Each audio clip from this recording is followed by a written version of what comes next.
Continuando as definições, temos os conceitos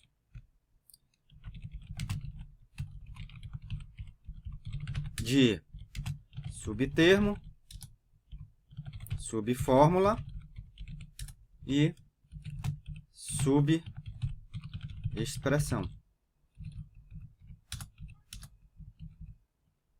Subtermo, como o nome indica, são, vamos dizer de uma maneira mais informal, são pedaços do termo. Então, por definição, dado o conjunto das variáveis, então as variáveis, apesar de serem termos, também são subtermos. Dado as funções aplicadas em termos, apesar de serem termos, também se incluem como subtermos. Se T1 é subtermo de T2 e T2 é subtermo de E, então T1 é subtermo de E. Se E, que é uma fórmula, né, é a negação de uma outra fórmula, então tanto H quanto a sua negação também são subfórmulas de E. 5. Se E é uma das fórmulas H ou G, H e G, H implica em G, ou H bi-implicação G, então H, G e E são subfórmulas de E.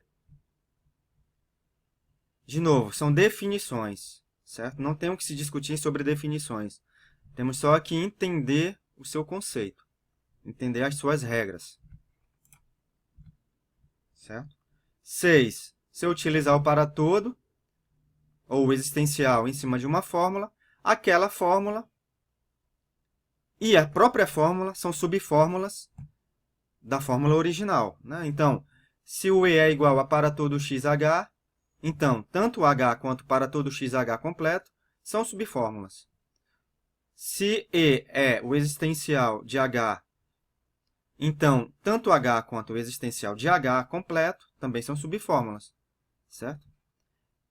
Se H1, então, é uma subfórmula de H2 e H2 é subfórmula de E, então H1 é subfórmula de E. Tanto H1 quanto H2 são subfórmulas de E. Todo subtermo ou subfórmula é também uma subexpressão, certo? Então, essas definições, elas somente formalizam de forma matemática o conceito do que são subtermos, subfórmulas, subexpressões. De uma maneira bem informal, é fácil de enxergar que são componentes do termo, da fórmula e da expressão. Certo? Da mesma forma que a lógica proposicional, nós temos o comprimento de uma fórmula, que é a contagem dos elementos da fórmula, né? Então, se a fórmula é um átomo, então seu comprimento é 1. Se a fórmula é uma negação, então seu comprimento é o comprimento da fórmula mais 1. Se eu tiver o ou, é o comprimento das partes mais 1. O e, da mesma forma que o ou. A implicação, a biimplicação também. O para todo e o existencial, que são os elementos novos da lógica de predicados, como são operadores, vamos dizer, semelhantes a um operador binário, mas eu também somo mais 1 no seu comprimento. Certo? Então, o que a gente adiciona aqui nesse conceito de comprimento de uma fórmula é o existencial e o universal, que adiciona mais 1 ao seu comprimento. Então, de maneira informal, o comprimento ele indica a quantidade de elementos da fórmula, adicionando o valor 1 para cada conector, para cada conectivo. Certo? Então, se observarmos aqui nesse exemplo, ó, que o H é o P de x, implica Q de y. A gente pode contar, o P de x um elemento, Q de y outro elemento, e a implicação mais um elemento. Ou seja, eu tenho 3, eu tenho uma fórmula de comprimento 3.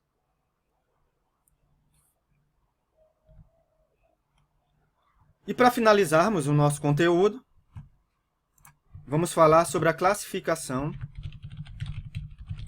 das variáveis.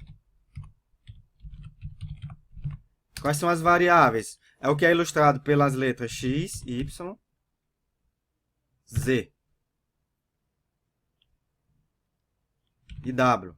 E seus índices, né? x1, y1 e assim sucessivamente. Tá? Na lógica de predicados, estas variáveis podem ser classificadas como variáveis livres ou variáveis ligadas. Eu classifico as variáveis da lógica de predicado como variáveis livres ou variáveis ligadas. Mas para chegarmos nessa definição, temos que entender outros conceitos.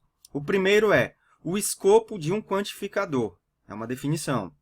Então, se é uma fórmula da lógica de predicados, se eu tenho para todo x, h como subfórmula de E, então o escopo do para todo x em E é a subfórmula h. Se em vez do para todo eu tenho o existencial, a subfórmula como subfórmula de E, então o escopo do existencial é a subfórmula H. De uma maneira informal, o escopo de um quantificador ele é aplicado para mostrar quais são as fórmulas que estão sob o efeito daquele quantificador. Por exemplo, vamos observar o 6.9. Eu tenho para todo x existe y, onde para todo z, p de x, y, wz, implica no para todo y, q de z, y, x, f de z1. Quem é o escopo do para todo x? Certo? Ora, o escopo do para todo x é onde ele contempla, são as fórmulas que estão dentro daquele para todo. Ou seja, todo esse conteúdo. Certo? Vai do existencial de y até o f de z1. Já o escopo do existencial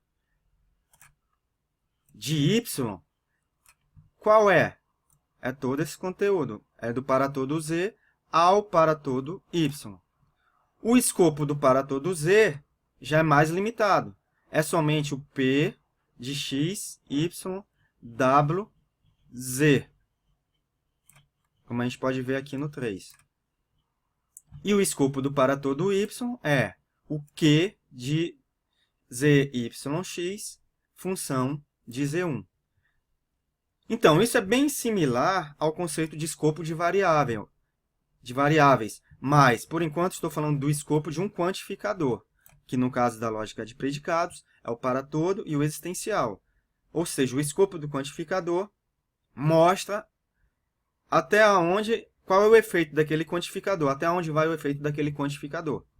Certo? Uma vez definido o escopo do quantificador, agora eu posso enxergar o que é uma variável livre e o que é uma variável ligada. De uma maneira informal, se uma variável x ocorre no escopo de um quantificador em x, como, por exemplo, para todo x, dizemos que a ocorrência de x é ligada. Caso contrário, se eu tenho uma variável x que não ocorre no escopo de um quantificador, dizemos que ela é uma variável livre, certo? Então, aqui nas nossas anotações, uma variável é dita livre quando ela está fora do escopo de um quantificador. Ela é ligada quando ela está dentro do escopo de um quantificador. De uma maneira matemática, a definição 6.11 mostra que seja um x, né, o conjunto de universo, o conjunto das variáveis, e E uma fórmula, uma ocorrência de x em E é ligada se x está no escopo de um quantificador, para todo ou existencial. Já ela é livre se ela não estiver ao escopo, se ela não for ligada àquele quantificador, seja universal